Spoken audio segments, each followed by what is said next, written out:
இறைத்தூதர் முகமது நபி ஸல்லல்லாஹு அவர்கள் கூறினார்கள், நோன்பு பாவங்களிலிருந்து காக்கின்ற கேடயமாகும். எனவே நோன்பாளி கெட்ட பேச்சுகளை பேச வேண்டாம், முட்டாள்தனமான செயல்களில் ஈடுபட வேண்டாம். யாரேனும் உங்களோட சண்டைக்கு வந்தால் அல்லது ஏசினால், நான் நோன்பாளி என்று இருமுறை கூறட்டும்.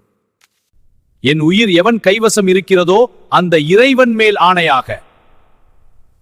நோன்பாளியின் வாயிலிருந்து வீசும் வாடை அல்லாஹ்விடம் கஸ்தூரியின் வாடையை விட சிறந்ததாகும். எனக்காக நோன்பாளி தம் உணவையும் பானத்தையும் இச்சையையும் விட்டு விடுகிறார்.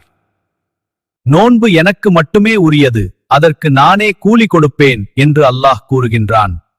ஒரு நன்மை என்பது அதுபோன்ற 10 மடங்குகளாகும். ஆம், அல்லாஹ் அக்பர் என்று அல்லாஹ் கூறினான் என அபூ ஹுரைரா அறிவித்தார். சஹீஹ் புகாரி 1894. இஸ்லாத்தை அறிந்து கொள். இந்த சேனலை சப்ஸ்கிரைப் செய்து நன்மைகளில் பங்கு பெறுங்கள்.